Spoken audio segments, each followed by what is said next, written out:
fiery briefing today. He has been quite defensive and hostile in the last 24 hours. Now, while we're waiting for the president, who should be out any moment, we'd like to try to answer some of your questions, so please type them in the comments. Now, the most memorable moment from last week's briefing came on Thursday, when the president suggested that maybe sunlight and household disinfectant could be injected into patients to cure the coronavirus. He was widely mocked for this. The next day, he tried to claim that he was just being sarcastic. I'm going to play the clip and let you decide if this was sarcasm or an actual speculation.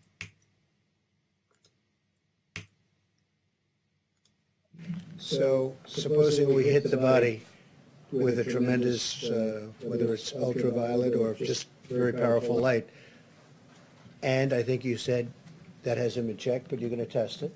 And then I said, supposing you brought the light inside the body, which you can do, either through the skin or in some other way. And I think you said you're going to test that too. Sounds interesting. Right, and then I see the disinfectant, where it knocks it out in a minute, 1 minute. And is there a way we can do something like that by injection inside or almost a cleaning? Because you see it gets on the lungs and it does a tremendous number in the lungs. So it'd be interesting to check that. So that you're going to have to use medical doctors. So that was the president's statement. He did not appear to be making a joke. Now, Lysol immediately released a statement urging people not to ingest their product. As I have mentioned, my wife actually used to be the voiceover artist for Lysol, and so we could not resist making our own version of Lysol's response. Lysol disinfectant has been protecting your family for generations. It kills germs on contact in the kitchen, in the bathroom. One place to never use Lysol, inside the human body. Lysol should never be swallowed or injected. Ever. No matter who tells you it's a good idea, just don't. It will f***ing kill you. Even if the President of the United States says it's worth looking into, don't put Lysol inside your body, because that's nuts. Also not for internal use? Sunlight. I mean, how would you get sunlight inside your body? It probably involves a funnel and a magnifying glass, but don't do that either. You'd get kicked right off the nude beach for that. Lysol. We kill germs, not people. That's a fact.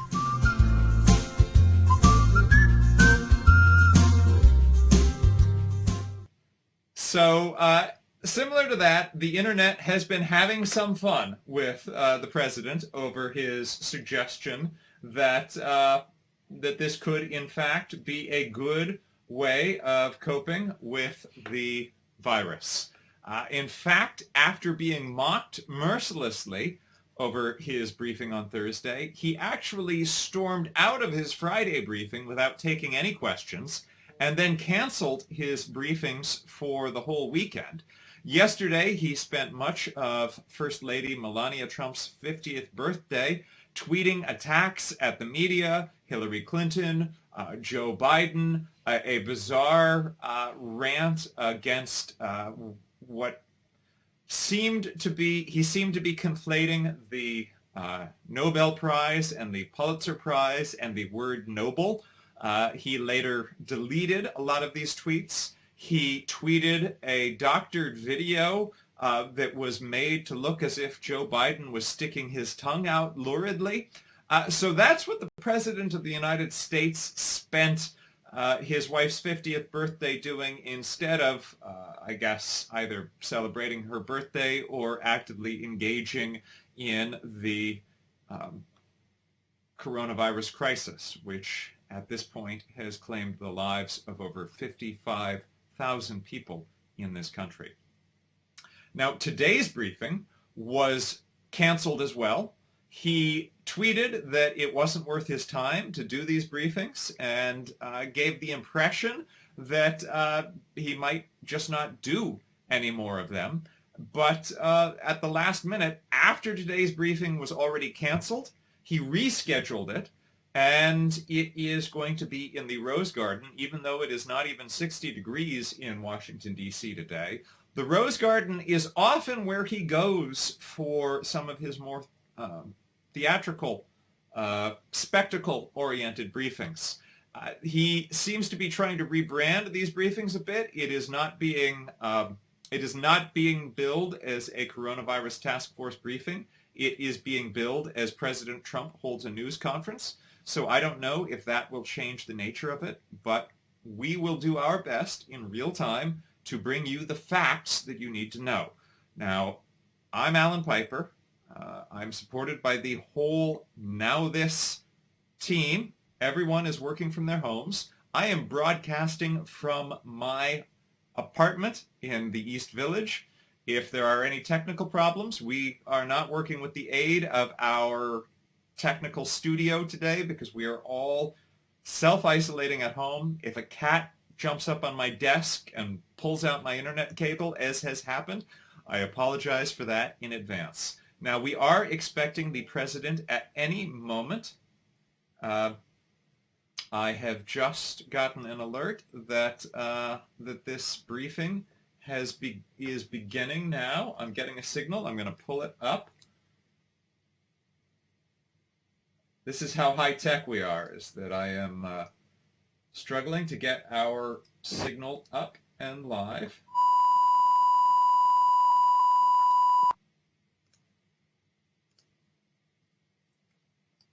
Now, while we are waiting for the president to come out, I would like to take your questions. Please type them in the comments, and we will answer as many of them as we can.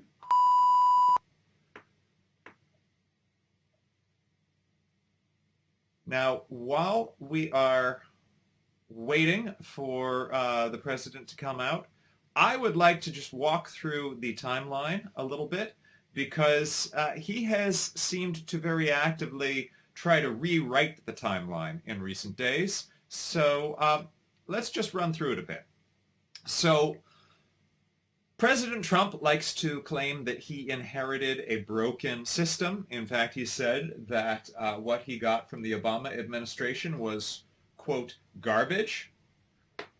Well, what in fact the Obama administration did was attempt to learn from the experiences of the H1N1 virus and the global pandemic of Ebola, neither of which became a great health crisis within the U.S., but both of which were a learning experience. And so President Obama put together the Global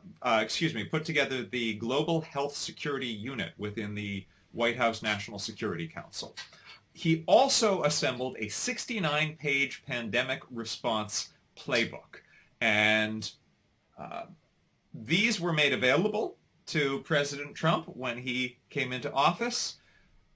Obama National Security Advisor Susan Rice says that during the transition period, she was very specific in emphasizing to President Trump's security team that she believed the greatest threat facing, or at least one of the greatest threats facing the U.S. from a national security standpoint was the risk of a global pandemic. And she handed off this 69-page playbook, which basically was a plan that would enable any future administration not to start from scratch, to benefit from what knowledge had already been assembled.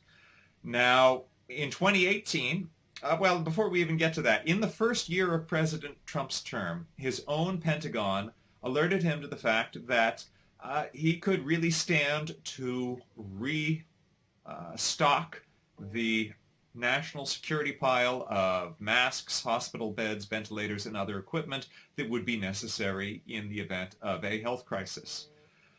He did not act on this guidance. In 2018, he actually fired the pandemic team from the National Security Council. He has since denied doing this, but as recently as this February, he acknowledged that he did it and said that he did it as a cost-saving measure, that he didn't like having people on the payroll if they weren't needed. Now, he also opted not to renew funding for the CDC's epidemic prevention plan, which in fact caused it to downsize in 39 countries, including China. If you would have liked to have had an earlier heads up from China, as President Trump has often these days suggested he would have liked, failing to renew that funding reduced our ability to get an early heads up from China. So I'm going to go through this timeline a bit more, but I'm also going to answer your questions as we go. It did not just get brighter in my room. That's just my computer camera being difficult, because as I told you, I'm broadcasting from home. Kim asks, are they still talking about hazard pay for frontline workers? And hazard pay for essential workers is not part of the latest coronavirus relief bill. Senator Chuck Schumer has said that getting hazard pay approved is, quote, one of our highest priorities.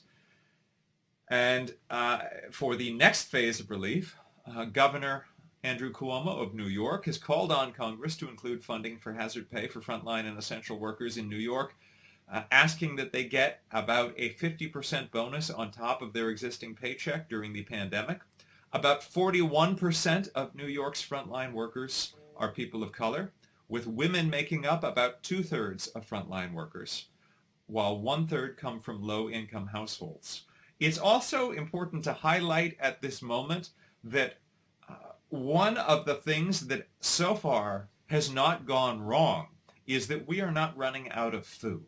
And one of the main reasons we are not running out of food is because of farm workers, because of restaurant workers, because of grocery workers, and because of food delivery people.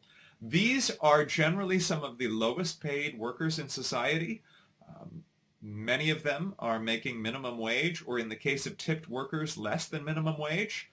I want to highlight that while President Trump and Vice President Pence frequently in their scripted remarks refer to these workers as heroes, and indeed they are, they have fought against raising the minimum wage, and President Trump has even said that he would like to cut the minimum wage or eliminate it altogether, suggesting that these workers are being paid too much. It is striking that we find that the workers that our society has routinely identified as being not worthy of a living wage are in fact the very workers who are deemed as essential in the midst of this crisis.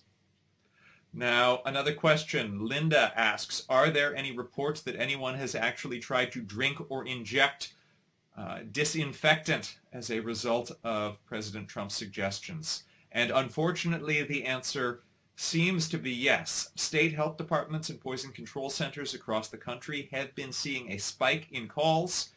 Both Lysol and Clorox have had to put out statements. We released a spoof statement from Lysol, but Lysol had to put out a real statement. More than 100 people called Maryland's emergency hotline asking about whether injecting disinfectants could help cure COVID-19, according to Maryland's Republican governor. Over the weekend, Illinois' health department said that the state's poison control center saw a 60% increase in calls after President Trump suggested injecting disinfectant into the body. Illinois' Department of Public Health said that some recent examples of questions include questions about the use of detergent solutions for a sinus rinse or gargling with a bleach mouthwash mixture in an attempt to cure the virus. I cannot stress strongly enough, do not do this. Do not do this. This is why, even if the president had been telling the truth, that he was telling a joke, I think the clip that we played makes it very evident that he was not joking, that he was actually speculating that this would be a good thing to try. Even if he had been joking, that would be such a reckless joke for arguably the most powerful person on earth to make. The words of a president have immense power, more power than any act of legislation. And it is shocking that the president would either seriously consider injecting or ingesting household chemicals as a solution, or that he would joke about it if that is what in fact he was doing. Now, Marilis asks, does the president have the authority to make the states open regular businesses again? Okay, who's coming out now? All right, I see that some people seem to be coming out. Now, let me see if I'm getting audio. All right. I'm having some trouble getting the audio, so I'm going to pull from another source. As I told you, we are very high-tech here. All right. Well, this source will be starting soon. I told you, we are very, very high-tech here, broadcasting from my own apartment. So this will start at any moment. And when here we go. All right, so this is the stream coming now. There is not yet audio on the stream, but I think that is on their end. I don't think that is our problem. I think the audio will start at any moment. And I'm just going to send a message to my team.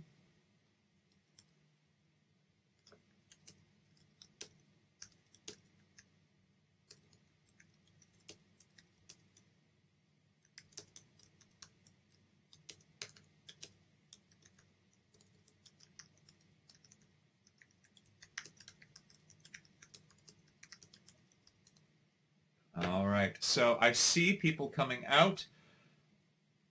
There is a screen on either side of the podium that says, opening up America again. The president has been very vociferous in his calls for the nation to reopen, despite the fact that public health officials are not advising that. Just this weekend, Dr. Tony Fauci said that we need to be doing about double the tests that we're currently doing to be able to safely begin to reopen. Harvard has estimated that it would require about 500,000 to 700,000 tests a day until there is a vaccine to know that we are controlling this virus. The U.S. has been struggling to do as many as 200,000 tests a day. We have recently crossed the 5 million test threshold, a benchmark that President Trump promised we would cross in March. Remember, in mid-March, he said, anyone who wants a test can get a test. He said that as a true statement then. It was not a true statement. He characterized it as such. He characterized it as being factual then. It was not factual then. It is not factual yet. So the question from Marilis was, does the president have the authority to make states open their business again? And the answer is President Trump has announced guidelines for states to reopen their economies, but the decision to reopen ultimately lies with each state. According to the guidelines, states can only move into phase 1 after there has been a decline in reported COVID-19 cases and influenza-like illnesses within a 14-day period. There also needs to be a testing program in place for healthcare workers and enough personal protective equipment for them to do their jobs. Now, while that is what he says, governors are getting ahead of that. Ladies and gentlemen, here we the go. President of the United States. Ladies and gentlemen, the President of the United States, accompanied by the Vice President of the United States.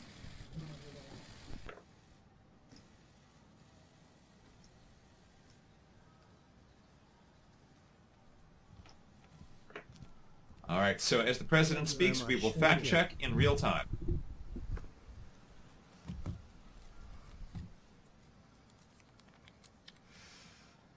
Today I'd like to provide you with an update in our war against the coronavirus.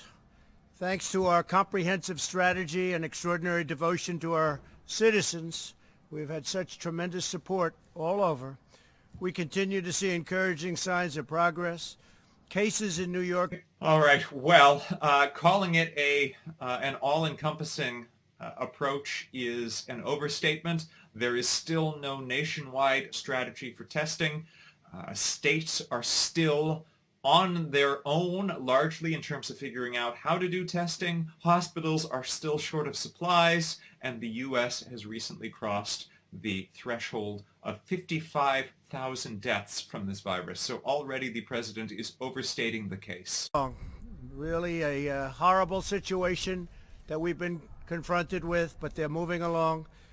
As we express our gratitude for these hard-fought gains, however, we continue to mourn with thousands of families across the country whose loved ones have been stolen from us by the invisible enemy. We grieve by their side as one family, this great American family, and we do grieve.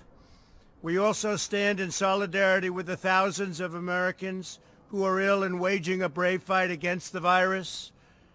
We're doing everything in our power to heal the sick and to gradually reopen our nation and to safely get our people back to work. They want to get back to work, and they want to get back to work soon.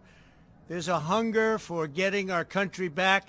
Actually, recent polls show that an overwhelming majority of Americans are concerned that we may be reopening things too quickly and are afraid to return to business as usual. Been working and is saving countless lives. For those who are infected, we've taken unprecedented action to ensure they have the highest level of care anywhere in the world. The federal government has built more than 11,000 extra beds, shipped or delivered hundreds of millions of pieces of personal protective equipment, as you know. In fact, some of the people here are going to be talking about it, some of our greatest executives, some of the greatest anywhere in the world, and distributed over 10,000 ventilators. And we now have, in a very short period of time, many have been delivered and hundreds of thousands are being built. And frankly, every governor has more ventilators right now than they know what to do with. They're actually shipping them to different locations, and we're shipping some to our allies and others throughout the world, because we have ventilators. Like the job that they've done in getting this very complex piece of equipment built is actually incredible. You don't hear about ventilators anymore except in a positive way. We've launched the most... Well, that's not entirely true. While the most immediate moment of crisis over ventilators appears to be past, thousands of the ventilators that the government delivered arrived broken, and governors were really struggling to try to get them. The governor of New York, Andrew Cuomo, actually turned to China to get ventilators because he couldn't get enough from the federal government. Diagnostics companies and suppliers, Thermo Fisher, LabCorp, Quest, U.S. Cotton, and the American Clinical Laboratory Association. These are great companies. These private sector leaders, along with others such as Roche, Abbott, Becton Dickinson, Hologic, and Cepheid, have been exceptional partners in an unprecedented drive to expand the state's capabilities and our country's capabilities. The job they've done has been incredible. The testing that's been developed and being developed right now has been truly an amazing thing. I want to thank Abbott Laboratories for the job they've done. I want to thank Roche, and in particular, those two have really stepped forward. Abbott with a 5-minute test that people can take, and in 5 minutes they know what the answer is. I'd like to ask, if I could, the executives of these great companies, and they have really helped us a lot over the last 45-day period. We're talking about a 45-day period when many of us met, and since then what Walmart and the others have done has been nothing short of amazing. So I just want to ask them to come forward and say a few words about their company. Plus, they're going to make a big contribution to our country. Please, come forward, please. Thank you. Come on up. Thanks very much. Thank you, Mr. President, and thank you for all of you for being here today. And what we'd like to talk about is the progress we made. The last time we were here was March 13th, and we've made tremendous progress. And none of that progress could be made without the 47,000 people at Quest Diagnostics that are working around the clock on working up the test and running the test and delivering the results that we need. As far as results, we've made tremendous progress. We are currently at Quest Diagnostics testing about 50,000 tests per day. We've been pushed by the task force to bring up that number. By the end of May, we'll have 100,000 tests per day, about 3 million tests, and these are the molecular tests that we do today. We've also brought up serological testing. We started that this past week, and by the end of May, we'll be close to 250,000 a day, about 7,000 a month.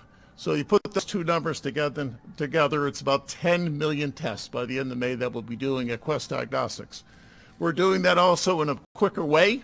Turnaround times were somewhat of an issue at the early days. We've reduced that to 1 to 2 days. Our turnaround time for people in beds, hospital beds, is less than 24 hours. And we're doing that in the same way we've done it with the FDA and with CLIA, delivering the quality that you all expect. And convenience will improve as well with convenient solutions that will be able to swab individuals more easily and also deliver to consumer, the ability to have consumers choose a test online with a telehealth provider. So with that, I'd like to offer my colleague the podium as well.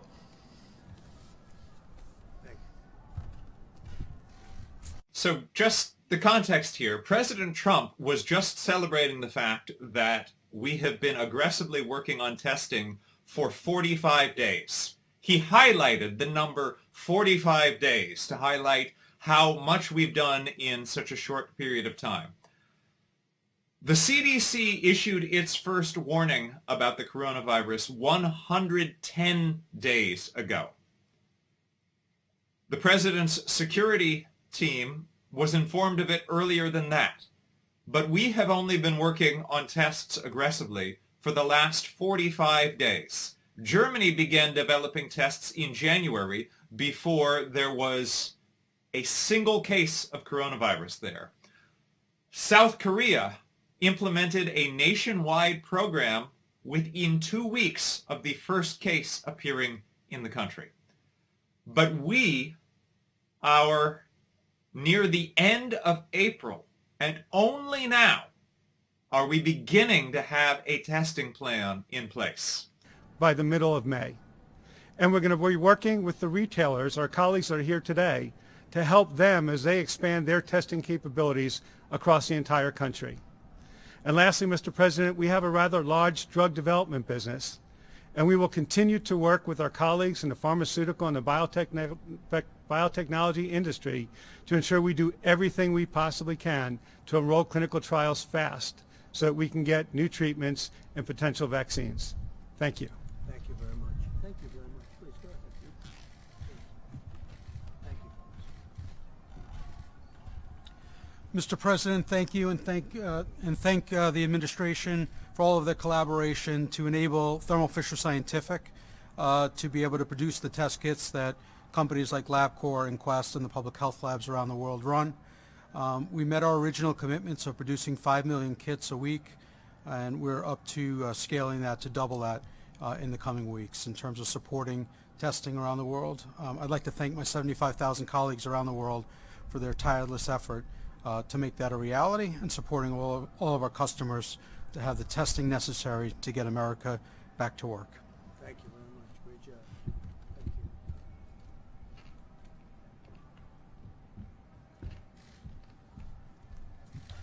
Thank you. Thank you, Mr. President. I'm John Nims with U.S. Cotton, and we are the company that is going to produce the swabs to be used in these testing kits. We have about 1,200 people in our company, and in our Cleveland operation, they have pivoted from, as you've said, the Q-tip style swab to a swab that's going to have a plastic stick with a polyester tip so that they can be assembled into these kits.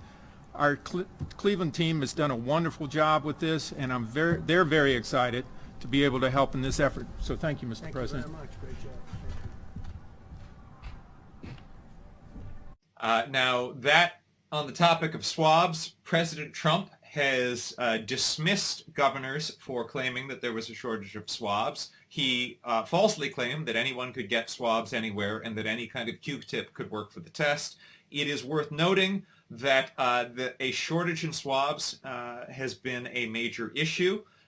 In mid-March, the two top makers of the highly specialized swabs used to test patients for the coronavirus strained to keep up with the demand. Governor Inslee specifically said we do not have even close to the testing capability that we have to be in the position of reopening. We have a serious shortage of things as fundamental as the swabs that are necessary to take the test. And the governor of Montana also highlighted that he could only get access to a few hundred swabs at one time. And what's just so striking is that the president could have used the Defense Production Act in January to begin coordinating mass production of these supplies. By February 6th, the World Health Organization was distributing 250,000 tests around the world. The U.S. refused those tests, and it is only now, at the end of April, that we are beginning to take the steps toward ramping up testing. As they begin to come back to a normal operation. And finally, as my other colleagues, I just want to thank my CVS colleagues. They have done a phenomenal job in terms of helping people in many different ways all across communities in the country, and they're part of this army of healthcare professionals and front store and first line supervisors and workers that are doing terrific things to bring our country together, and for that we owe them a huge amount of gratitude. Thank you. Thank you very much. Great job. Thank you.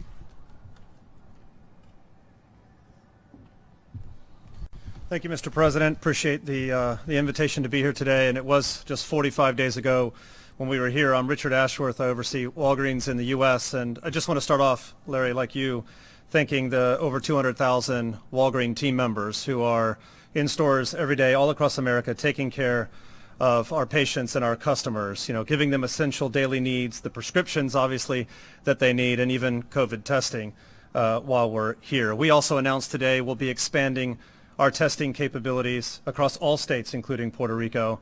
We'll be able to triple the volume that we do now in partnership with our lab partners, and we're excited to be able to do that. We're really excited with the public-private partnership that we have here, because that's what enabling us to do this, and we look forward to working with the additional states to get these sites up and running as fast as possible.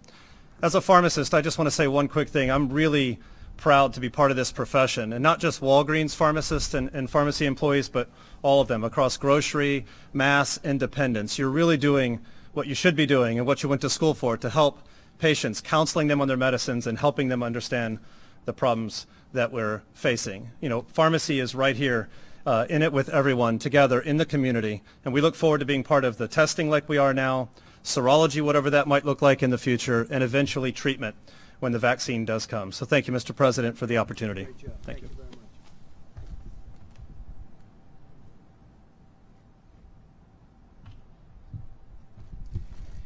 Thank you, Mr. President. Thank you, Mr. Vice President. We appreciate all you're doing to get America back to work and doing it safely. I represent Kroger, and my name is Rodney McMullen. And I am so proud of our nearly 500,000 associates that are doing everything every day to keep customers safe and our associates safe. And one of the things that we were able to do is provide the basic practices we're doing. We call it Blueprint. And it's the things that all of us can learn from on how to get America back working. We also announced earlier today continuing to accelerate our practice on testing. We are actively engaged in 6 states. In the next couple of weeks, we'll take that to 12 states. And the number of tests that we do continues to grow faster than that. Together we will win. Together we will solve this problem and move on. America is always great. Thank you again. Thank you very much.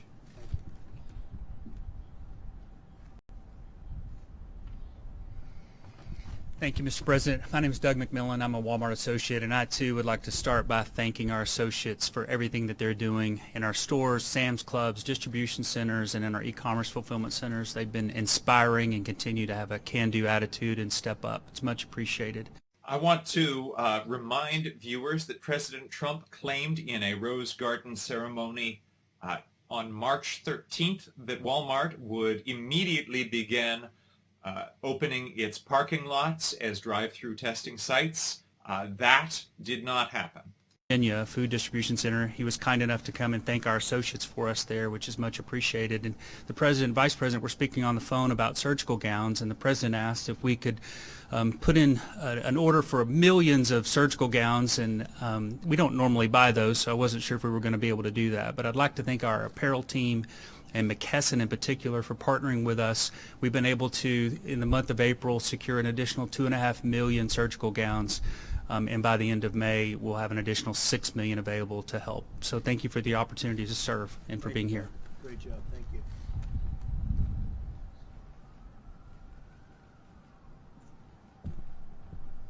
Thank you, Mr. President. And just because we were just listening to the head of Kroger, I want to give you a little more information there. In early April, Kroger announced that they would be implementing a $2 raise for frontline essential workers. They called it Hero Pay, and it would be applied to hours worked from March 29th through May 2nd.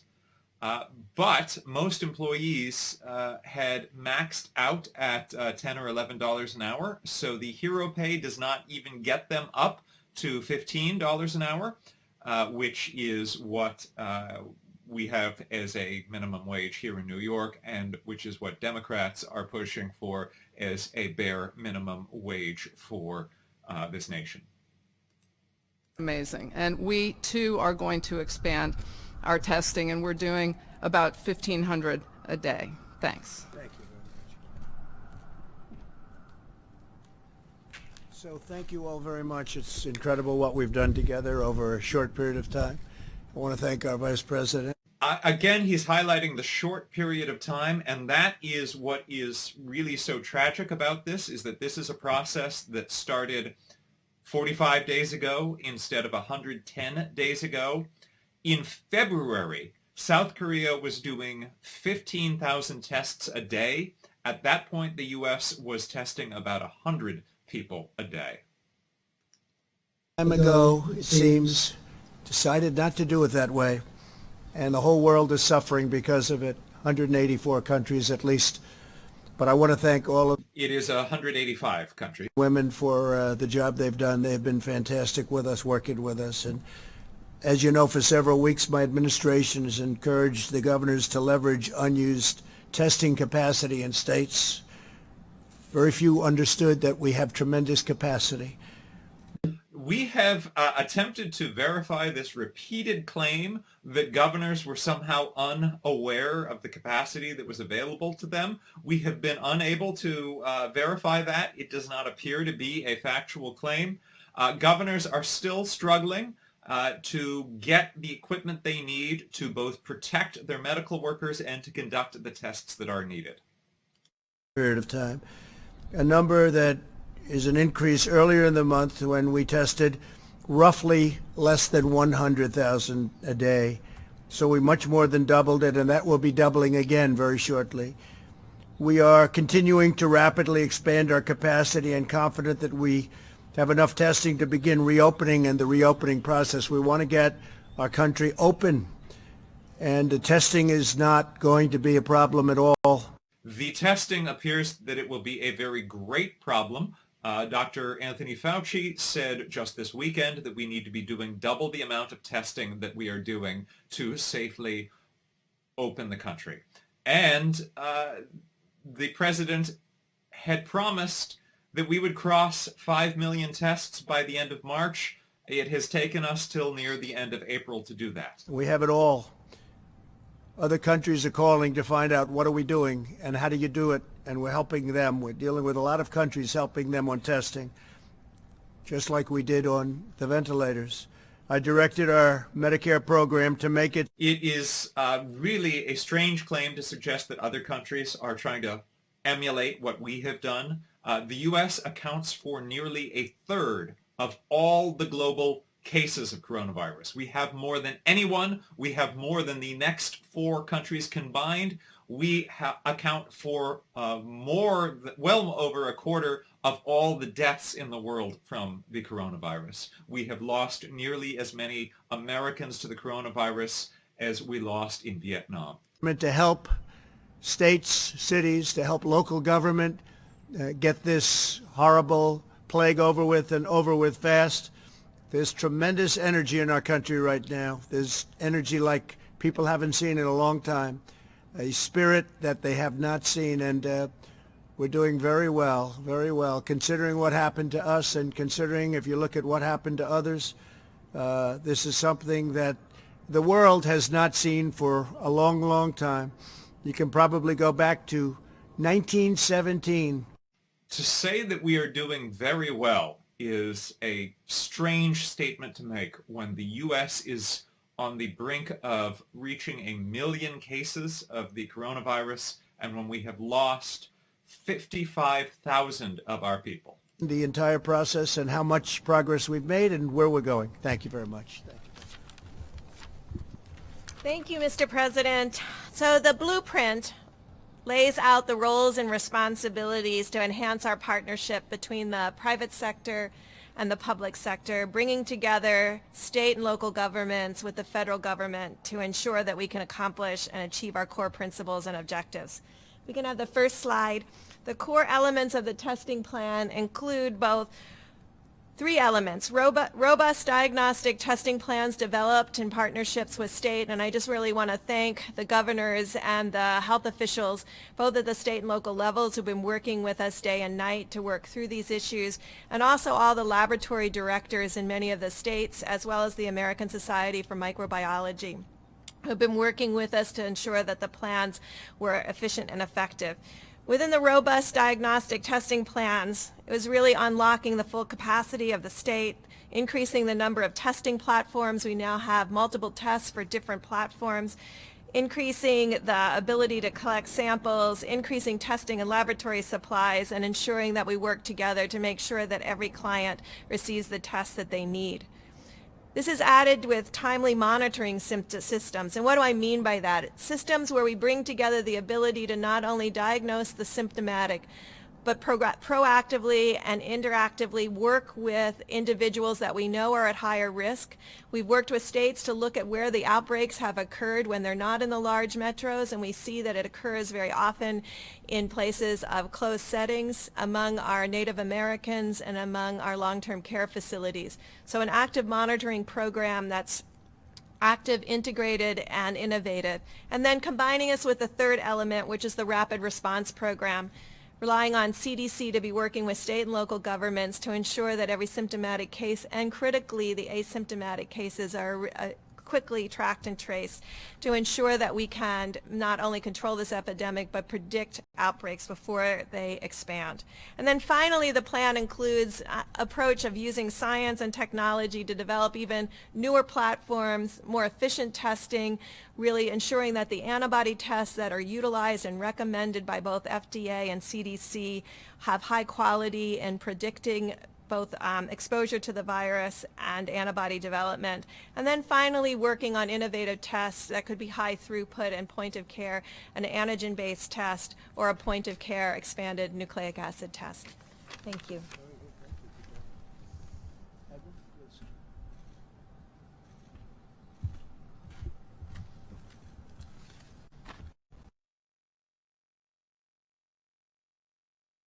Please. So this is Admiral Girard. Girard headed efforts to dismantle the Title X Federal Family Planning Program, which was the only federal program that offered low-income families family planning services. When he was being appointed as the acting FDA commissioner, Senator Elizabeth Warren said, quote, "I have concerns about your appointment because during your time as the Assistant Secretary for HHS, you have undermined evidence-based programs and promulgated policies based on political ideology, behavior that is antithetical to the very mission of HHS and the agency you are now charged with leading." Having done about 3 million tests is because of that day when it was galvanized by the President and the Vice President. We also set models in the community. Those first community-based testing sites that were federally supported and really under the direction of the U.S. Public Health Service, people who had been in Japan testing people on the Diamond Princess to assure that it would be done right and it would be done safely for everyone involved. Then we moved to really scaling. That phase was very, very important because we knew we needed to be at an immense scale to enter the third phase about supporting opening again. This again, for example, a lot of my life is about swabs. It was enhancing the production capability of a small company in Maine called Puritan that you'll hear a whole lot more about, that is sort of the swab provider for the country, but also because of the FDA actions and the actions of scientific community being able to broaden the types to spun polyester. So U.S. Cotton can now come in and start delivering within the next couple of weeks 3 million swabs per week of a different type. It also did things like expanding the community-based testing sites. Whereas we started small with the commercial partners, you see today, right now, we have 73 of this 2.0 sites going to 110. And very importantly, this demonstrated the model. And 68% of those sites are in communities of moderate or high social vulnerability, and 22% are in the highest social vulnerability communities, so that we can make sure the testing gets where it needs to be. You've just heard that that could be expanded to thousands of sites. And finally, stage 3, which is very exciting, coordinating with governors to support testing plans and rapid response programs.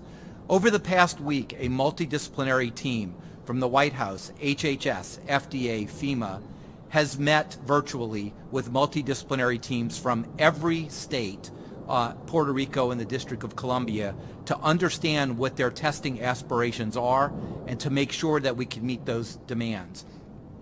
We're going to have another round of those calls this week, but as we talked about earlier today, we will be able to supply every state with the supplies and the tests that they need that will dramatically increase the number of tests we've done to this point. And just to give you an idea, the supplies that we will be providing to states, the minimum that we're supplying to states is approximately double in that month than the Republic of Korea has performed in the 4 months to now accumulated, to give you an idea of the amount of testing that we're going to be doing. So I'm very excited. This is a misleading statement to suggest that we are doing better than South Korea in testing. South Korea is a case to put us to shame. Again, I've said this many times, but because it's so important, the United States and South Korea both confirmed their first case on January 20th. South Korea implemented a nationwide testing plan within the first 2 weeks. In February, when South Korea was testing 15,000 people a day, the U.S. was only testing 100 people a day. And the President of the United States has acknowledged that it has only been in the last 45 days that we have begun to come up with a serious plan for testing. Well, we want them to do it. We recommend that they do it as quickly as possible, but safely. We want everyone to be safe. And I think you're seeing that. You're seeing a lot of governors get out and they want to open it up. Many are thinking about their school system. Not a long way to go in the school system right now for this season, for this year. But I think you'll see a lot of schools open up, even if it's for a very short period of time. I think it would be a good thing. So the president seems to be contradicting his own guidelines for how to reopen the country, because schools are in phase 2, not phase 1 of his guidelines. He's praising the governors who are starting to open things up, even though they are also not following these guidelines. The president's own guidelines call for 14 days of reduced numbers of cases. And we see that many states are beginning to reopen without meeting that at all. Tennessee is beginning to reopen, even though in the last 24 hours they saw their single biggest one-day jump in coronavirus cases. And in the briefing room, he told reporters that for the individual American, the virus should not be an impact on their day-to-day life. 3 months later, more than 55,000 of our fellow Americans have now lost their lives. Mr. President, why is he still your top health advisor? Why is he still serving as the HHS secretary? Well, I think it's a very unfair question, because you have many great professionals. Some of them you have great respect for, and you have many people in the other party. You mentioned Alex Azar, but you have many people in the other party that have said the same thing, and with even more confidence. So a lot of people didn't get that right. I was very fortunate, whether it was through luck or whatever, that we closed the border. We put a ban on China other than our citizens coming in. We had our citizens. You can't keep out American citizens. you know, gee, you can't come back into your country. That's a little tough to do, but we put a ban on China. That was, Well, actually, lots of countries did that. tell you that Nancy Pelosi was dancing in the streets in Chinatown. She wanted to go, let's go out and party. This is a lie about Nancy Pelosi. It has been repeatedly debunked. I do not want to take the time right at this moment to get into it, but it's totally false and misleading. Does that show confidence? You should have no complaints, please. Thank you, Mr. President. Yesterday, you retweeted someone who alleged that Democrats have quoted, quote, inflated the mortality rate of the coronavirus by underreporting the infection rate.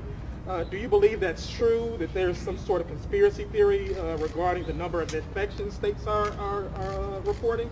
Well, I can only say what we're doing. We're reporting very accurately. If you look at other countries are not. I mean, you can look at China, you can look at... Well, we actually aren't reporting accurately because we are not conducting widespread tests. We honestly don't know how many cases there are in the U.S. because most Americans cannot get a test.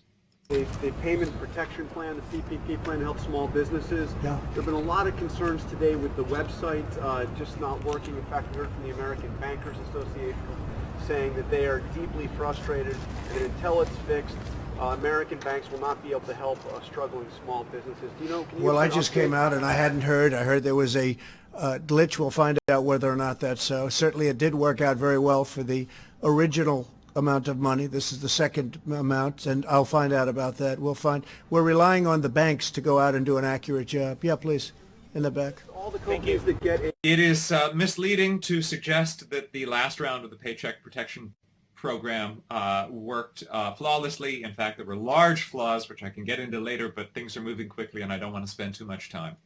But if there isn't, I would do it gladly. Please. Mr. President. Charlie Spearing from Breitbart News. And oh, here's a question from Breitbart. This should be interesting. China for the spread of the coronavirus, and yet they're taking advantage of the crisis to make the world more dependent on their supply chains. How do you hold China accountable, and how do you keep our country? Well, Charlie, there are a lot of ways you can hold them accountable. We're doing very serious investigations, as you probably know, and we are not happy with China. We are not happy with that whole situation, because we believe it could have been stopped at the source, it could have been stopped quickly, and it wouldn't have spread all over the world, and we think that should have happened. The president is always changing his story on China, and whether he blames China or not. Previously, he had high praise for China and its efforts to contain and report on the disease. If you look prior to this virus, the deficit was coming way down under my administration because... Oh, that is not true. The deficit was going way up as a result of the massive tax cut that President Trump and Republicans gave to the wealthiest Americans and corporations. Now, all of a sudden, I think you know very well, we've taken in tens of billions of dollars. I helped the farmers by giving them 2 years ago $12 billion, all coming from China. And this is not true. This is absolutely not true. President Trump repeatedly pretends that the tariffs on Chinese goods are paid for by China. Now, I do not know whether he is intentionally lying or whether he lacks the most basic economics 101 understanding of what tariffs are. The answer is possibly both, but the fact of the matter is that tariffs are not paid for by the other country. They are taxes on the importer, and the cost is typically passed on to the American consumer. The farmers were suffering because China retaliated by putting tariffs on American goods that made it harder for America to send soybeans and pork products to China. And instead of money coming from China for farmers, the farmers got a taxpayer-funded bailout from a problem to resolve a problem, or not even resolve, but as a stopgap to dealing with a problem that President Trump created by starting a trade war with China. At all, almost not at all. But the entire country has been infected. West Virginia is an example. I spoke to Jim Justice, the governor of West Virginia, and they were long before anything hit, and they had numerous deaths, even in West Virginia, and they were really the last one to be hit. So we're dealing with the governors. We had a really great call today, as I told you. Very, very solid. These were not complaining people. These were people that they had everything they needed. They had their ventilators, they have their testing, They see their testing is growing. They're growing their testing. We're helping them. We're getting them what they need. And that was a group I'm sure some of you were on the line, even though you weren't supposed to be. And all right, so then this is, he's that weird dig there. He just claimed that the press is somehow tapping his phone, essentially, to be on the line when they're not supposed to be. Or perhaps he's suggesting that governors are giving access that they shouldn't to the press. Trump says he's been listening to the governors, but the governors say he hasn't. Governor Northam of Virginia says that, quote, it's just delusional to be making statements like that. He says, quote, we have been fighting every day for PPE, and we've got some supplies now coming in. We've been fighting for testing. The Republican governor of Maryland says that to try to push this off and say that governors have plenty of testing and should just get to work and somehow they aren't doing their jobs is just, quote, obviously false. Now, this is a question from Yamiche Alcindor. It'll be interesting to see how the president reacts to her. He typically mistreats her in a most unpleasant manner. I have to ask Attorney General Barr, but I think he wants to see, like everybody, he wants to see people get back and wants to see people get back to work. He doesn't want people to be held up when there's no reason for doing it. In some cases, perhaps it's too strict. He wants to make sure people have their rights and they maintain their rights, very importantly. So a lot of people would agree with him, but you'd actually have to ask that question specifically from a legal standpoint to Attorney General Barr. Government suing state officials? It would depend on the state. It would depend on the circumstances of the state. I mean, some states are, perhaps a little early, and some states are a little bit late. And the Attorney General, I read that, and I saw that, and frankly, the Attorney General doesn't want to have rights taken away because, there are some people, they're not allowed to open up a store, or they're going to lose their livelihood. And by the way, that causes death also between all of the things that happen, and this has been a big study. The fact that people aren't allowed to have their freedom. I suspect, we're going to check on this, but I suspect when he says there's been a big study, I suspect that's not true. Guys, can someone please check and see if there is in fact a study that he is referring to? And people using disinfectant after your comments last week. I know you said they were sarcastic. I can't imagine why. I can't imagine why. Yeah. Take any responsibility? No, I don't. No, I can't imagine. I can't imagine that. Yeah, go ahead, please. President, Dr. Anthony Fauci. So the president is refusing to take responsibility for encouraging people to inject disinfectant. Again, I want to say that there has been an uptick in calls to poison control centers, and Maryland's emergency management service had to put out a special alert letting people know that you should not ingest household chemicals because of the president's remarks. Strongly about it at all. You understand that. They feel much differently about it. But we're going with maximum testing because it's something we're very capable of doing. But we are not yet capable of doing the amount of testing that we need. Dr. Anthony Fauci has said repeatedly that we need to be doing roughly double the testing that we're doing now. Harvard has said that we need to be doing 500,000 to 700,000 tests a day, which is a number we have not been able to achieve. It is simply false to suggest that we are in great shape in terms of testing. It was 2 months ago that we had done less than 10,000 tests for the coronavirus in the United States. But because the president brought together these incredible commercial labs, brought together the best-known retailers in America, now, Mr. President, we have 5.4 million tests. President Trump promised in March, I believe on March 6th, that anyone who wants a test could get a test then. It was false then. It is false now. President Trump also promised that we would have 5 million tests done by the end of March. It has taken until near the end of April to cross that milestone. Make sure that all of the resources you heard about today continue to be expanded. But I want to ask Admiral Giroir, who is literally working day in and day out with the governors, to describe some of the numbers for exactly where we will be. We're north of 5 million tests done now. It is remarkable to think of the pace of acceleration. But Admiral, maybe you could speak about exactly when we will reach the point that some of the experts say that they think we need to be at, whether that be 300,000 tests a day or 500,000 tests a day. But what's remarkable to me as a layperson, Mr. President, is because of this partnership you've forged, we're we're almost there, and we'll be there very, very soon for the American people. So the Vice President is acknowledging that we are not there yet, even as the President is praising governors for opening their states and chiding governors for not opening up their states. We believe, and I believe increasingly governors understand around America, that we have a sufficient amount of testing today for every state that qualifies to enter phase 1. This is not true, and the governors of multiple states have said that. Admiral Girard to give some specific numbers about how quick, for all that we've done, how much more quickly you'll see an expansion of testing because of the partnership that you witnessed again here today. Thank you, Mr. President, Mr. Vice President. The number of tests that need to be done depends on the state level. You understand that places where there's high virus circulating will need many, many more tests. Places that do not have high virus circulating may need less tests. But let's just assume Dr. Fauci was talking about a 4 million per month number, which was sort of a weak. I want to highlight this circular logic that we do run into here. This is something that President Trump has talked about a lot. He's talked about areas that don't have a lot of cases don't need tests.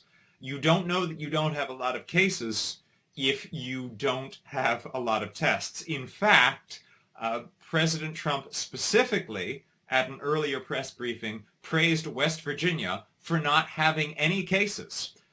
Once West Virginia began testing, it discovered that it in fact did have cases, and that the cases were rapidly increasing. They just hadn't known about it because there wasn't testing. This country, and people talk about South Korea a lot. The states with the least amount of testing will double the overall cumulative number per capita that South Korea has done in 4 months, to give you that understanding. Go ahead, John. Sure, this sounds incredibly promising. Walgreens, He referenced South Korea. I just want to highlight again, South Korea began a nationwide testing program within 2 weeks of the first coronavirus case, which coincidentally was the same day, January 20th, as the first U.S. case. In February, South Korea was doing 15,000 tests a day, while the U.S. was only doing about 100 a day.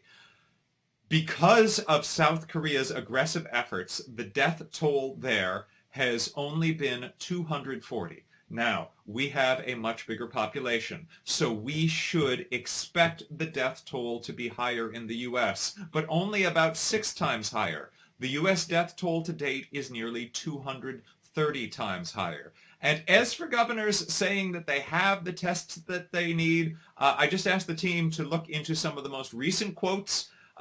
Governor Hogan, a Republican, said today that he's only able to expand his testing capabilities because he and his wife privately negotiated with labs in South Korea to get 500,000 tests from them after they gave up on the federal government. Would never be able to process the tests at the massive volume that we would need in the midst of an epidemic. And that's why the president brought together these extraordinary commercial labs that you've heard from today, literally sat them down in the Roosevelt room and said, we need you to turn all of your energies loose on doing the kind of high speed. I also want to highlight that, yes, the president is holding meetings with large groups of people in the Roosevelt room. He has bragged about the fact that he will not wear a mask. This is quite alarming behavior, to gather together physically the heads of industry in the Roosevelt room, and that is against the guidance of the administration that you should avoid groups of 10 people or more. These could be done via video conference. The president is refusing to abide by even his own guidelines. He's putting himself at risk and the heads of these companies. All across the country to give the American people confidence that we can reopen and get our economy moving again. So when you said 4 million tests 7 weeks ago, you were just talking about tests being sent out, not actually being completed? I'm a little confused. John, I think precisely correct that in my first week on this job, we were informed that HHS, I believe IDT was the vendor, Admiral Girard, that had distributed 1 million, was distributing another 4 million, and we believe they did. But again, those were tests that frankly, but for the president's leadership, we'd still be waiting on those tests to be done in many cases, because they were tests that were designed to be run in the old laboratory model. But early on, at the president's direction, we brought in these incredible commercial labs. We partnered with these extraordinary retailers. And now we stand here today, literally one day last week, more than 200,000 tests in a single day. About the time that we were making those comments, we'd done. He's highlighting 200,000 tests in a single day as if it is something remarkable. Again, Harvard has said that we need to be doing 500,000 to 700,000 a day to be prepared. It's very important to know, and this you can get from any other country, I think, if they're being honest. Not only do we have the most testing in the world by far, but we have by far the best testing. OAN, please go ahead. Mr. President, thank you. OAN is a fringe media outlet that spreads conspiracy theories. This is Chanel Rion, who has been voted out of the White House press corps because she did not abide by social distancing guidelines, but was invited back by the White House. Any reason why you would not bring him back into the administration? I will only say this. I think that General Flynn is a wonderful man. He had a wonderful career. And it was a disgrace what happened to General Flynn. General Flynn pleaded guilty to making false statements to the FBI in relation to the special counsel's investigation into Russian interference in the 2016 election. He also concealed that he was a foreign lobbyist. Be allowed to happen. Mr. President. Go ahead, please. Mr. President, thank you. Today, one of your top economic advisors, he said that the U.S. is likely to experience a 20 to 30% decline in the GDP in the second quarter, the worst since the Great Depression. Do you agree with that assessment? I don't know, but I can tell you the third and the fourth quarter in particular are going to be, I think, spectacular. We were talking about it with the executives. I think we're going to have a phenomenal third quarter. Nobody, except one country can be held accountable for what happened. Okay, so the president is now trying to again blame China for what happened in a fairly gross way, and he is contrary to the majority of economists suggesting that the economy will rebound quickly. I want to remind you that he is generally overpromised on the economy. He ran for president promising that he would deliver 4% GDP growth, and it has averaged prior to this crisis at around 2.5, which is lower than under the Reagan or Clinton administrations. The world. And one day, because of something that should have never been allowed to happen, we had to close our country, we had to close our economy. I built it. We had the best employment numbers and the best unemployment numbers for Hispanic American, for... He did not build the economy. I want to remind people how out of their minds Republicans went when Barack Obama used the phrase, "you didn't build that," to suggest that entrepreneurs and business owners were not solely responsible for the economy and that the role of the federal government had some part to play. It is interesting to hear President Trump claiming that he alone built the economy. But if you would have said that our country would be in the position we're now, we're ready to move forward. We'll never forget loved ones. We'll never forget these great people that sacrificed for a reason of incompetence or something else other than incompetence, what happened at a point where they could have protected the whole world, not just us, the whole world. But we had the greatest economy ever in the history of our world, and I had to turn it off. It is simply not true that we had the greatest economy ever in the history of the world. It is just not true. It had been stronger many times, and real wages for most workers, when adjusted for inflation, were declining. Also, these repeated jabs at China, as if China could have contained this virus. No other country was able to contain this virus. What a job Walmart's done in going through something. I mean, they were doing yeoman's work, including getting us millions of really very, very protective outfits. And I mean, the job that Doug and Walmart did was incredible. Millions of outfits, and those are high quality. I've seen them. Those are high quality. That's what we need. So people have stepped up to the...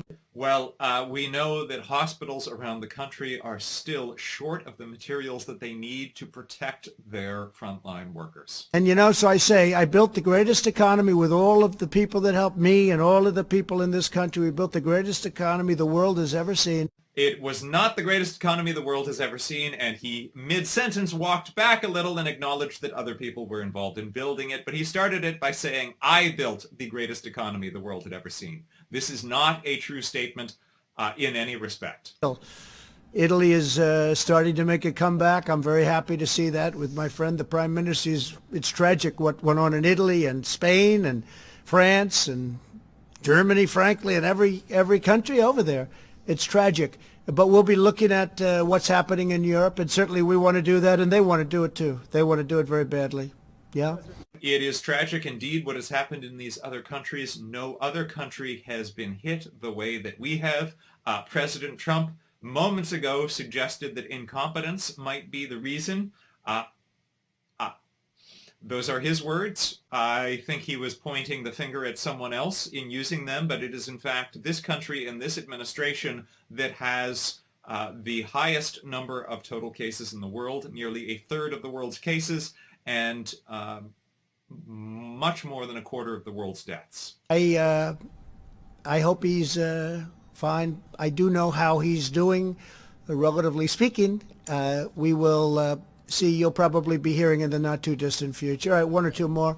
Go ahead, please. Yeah, a question about the 2020 election. Yeah. Your likely Democratic opponent, Joe Biden, recently suggested that you were considering changing the date of the election, that you might try something like that. That's my first question. The same I question never even thought of changing the date of the election. Why would I do that? November 3rd. It's a good number. No, I look forward to that election, and that was just made-up propaganda, not by him, but by some of the many people that are working, writing little statements. I see all the time, statement made, you say so, statement made per Joe Biden, Sleepy Joe. He didn't make those statements, but somebody did. But they said he made it. No, let him know I'm not thinking about it at all, not at all. Okay, go ahead in the back, please. Yeah, the bipartisan Senate intelligence. So what the president has just said is false in a couple ways, and actually what the reporter said was slightly false. Biden did not say that Trump said that he wanted to change the date of the election. What Biden said, and he said it himself on a Thursday night stream that we carried on NowThis, was that, quote, mark my words, I think he is going to try to kick back the election somehow, come up with some rationale why it can't be held. So that indeed was a statement made by Joe Biden. The president was wrong in suggesting that it was not made by Biden, but it was speculation on the part of Biden, not a statement that President Trump was specifically planning to do this. He does not have the authority to do it, for starters. The president loses more Americans over the course of 6 weeks than died in the entirety of the Vietnam War. Does he deserve to be reelected? So, yeah, we've lost a lot of people, but if you look at what original projections were, 2.2 million, we're probably heading to 60,000, 70,000. It's far too many. One person is too many for this. And I think we've made a lot of really good decisions. The big decision was closing the border or doing the ban, people coming in from China, obviously, other than... It wasn't a ban. I can get into that more. I don't want to tie things up too much. Back to your country. I think we've made a lot of good decisions. I think that Mike Pence and the task force have done a fantastic job.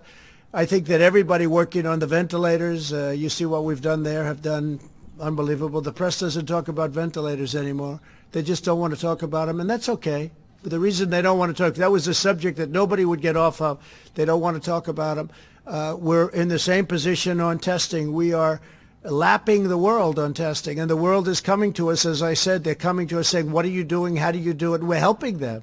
So, no, I think we've done a great job. And one person, I will say this, one person is too many. Thank you all very much. Thank you. Thank you. Why did Maryland have to go to South Korea to get 500,000 tests?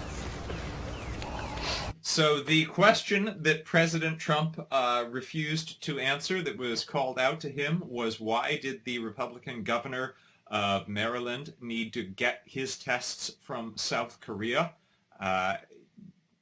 And the president did not want to answer that question.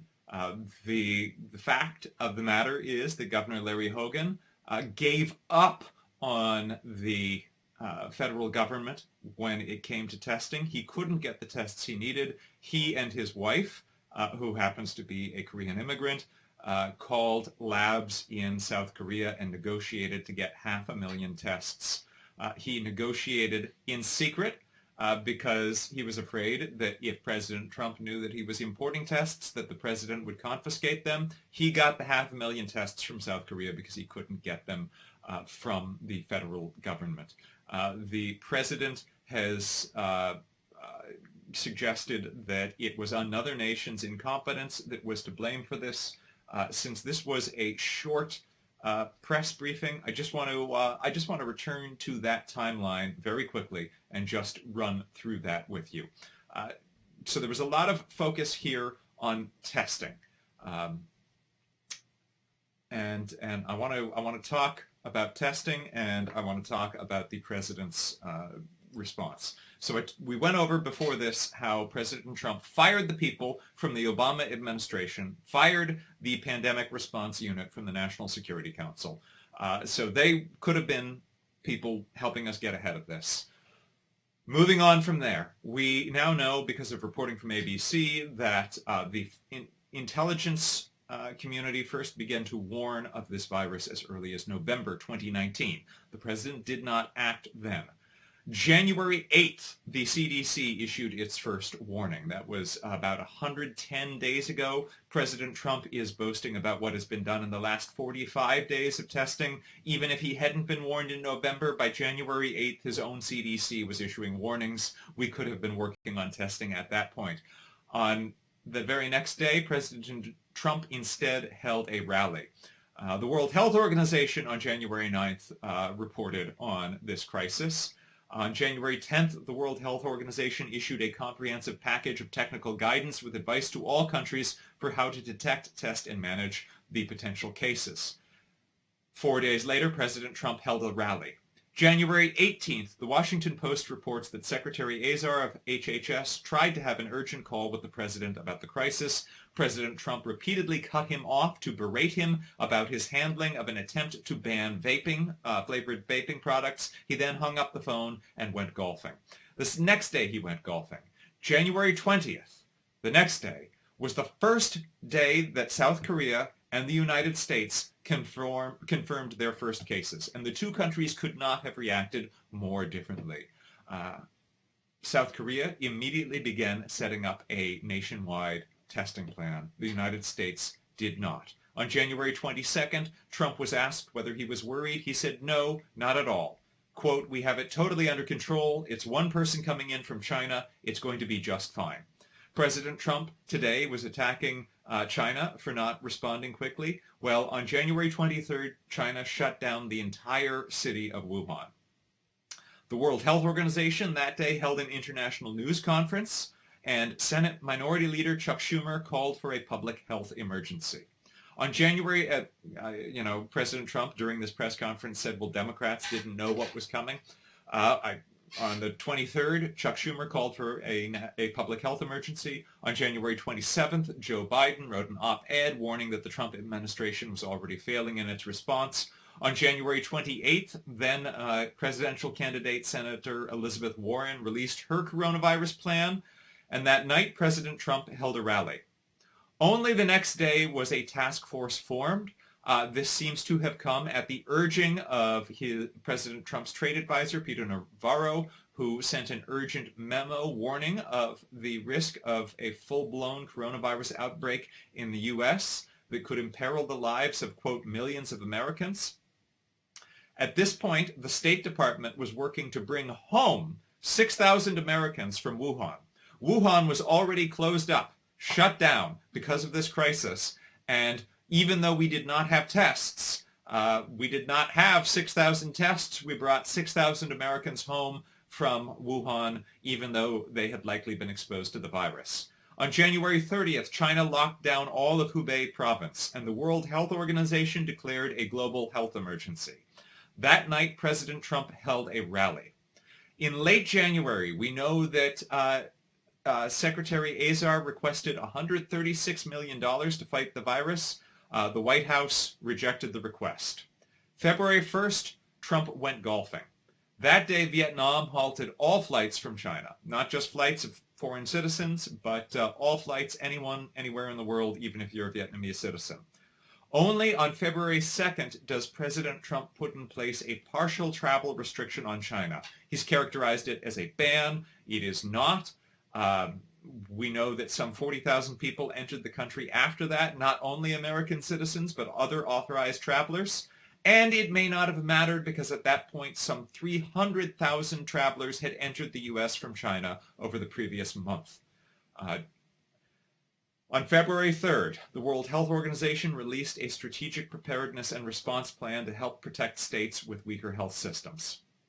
On February 5th, Secretary Azar upped his request, asked for $4 billion to fight the virus. The Washington Post reports that this led to a shouting match within the White House.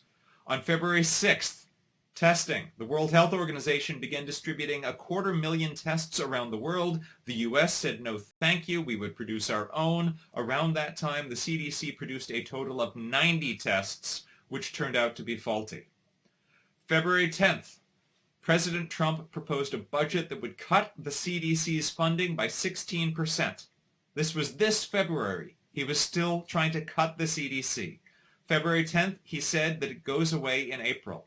At a rally, twice in the day, later in a rally, he said, quote, by April, you know, in theory, when it gets a little warmer, it miraculously goes away. On February 15th, he went golfing. On February 19th, he held a rally.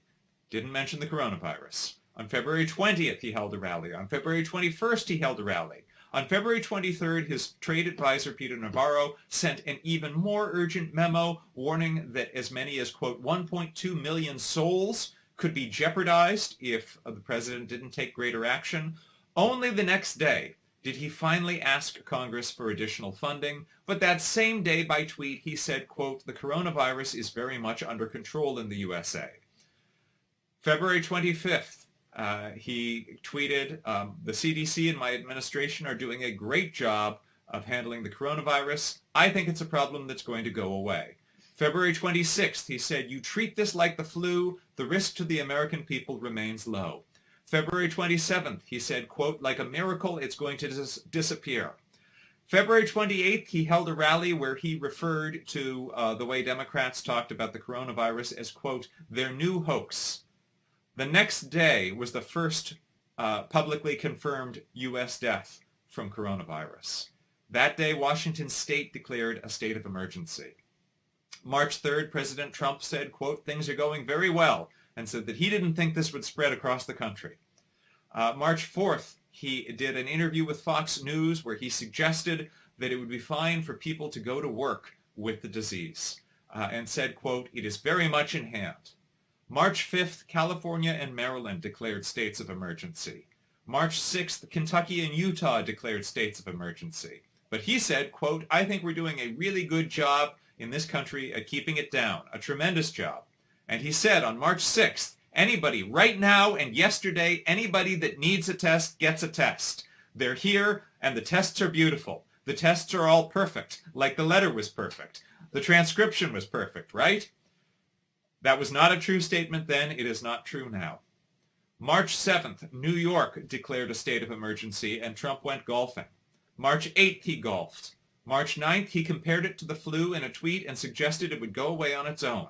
March 10th, he said, quote, it's really working out. It will go away. On March 11th, the WHO, the World Health Organization, upped its guidance and declared it was a global pandemic. Only on March 13th did President Trump declare a national emergency, finally. On March 16th, he told governors, respirators, ventilators, all of the equipment, try getting it yourself. Only in mid-March did the federal government begin placing orders for gears using the Defense Production Act. President Obama's HHS Secretary Kathleen Sebelius says, quote, "We basically wasted 2 months." And she says that, quote, "many tens of thousands of lives were lost as a result." On March 17th, he called it a pandemic for the first time and said that he knew it was a pandemic before anybody else did. On March 26th, President Trump, on March 26th, we crossed a very grim milestone. We made good on President Trump's America First promise. America surpassed all other countries for cases of coronavirus. Only the next day did President Trump finally formally invoke the Defense Production Act. And that is the true timeline of how we got where we are. So that's today's briefing. I'm Alan Piper, the senior politics producer for NowThis. If you feel like following me on Twitter, I don't tweet very often, certainly not as often as the president does, not 22 times in an hour on my wife's birthday, but my handle is apiper13. I had the support from our full team today, including Emily Barger, Brandon Caruso, Maddie Green, Zara Heder, and Kavish Harjai, and Shelby Vaculan. To everyone out there, I say please stay safe, take care of yourself, check in on the people that you care about, and let the people that you know, let the people that you love in your life know how much they mean to you. Now is the time to tell them that. We are going to get through this thing together. If there is a briefing tomorrow, we will be here to help fact check and give you the information you need. Thank you and good night.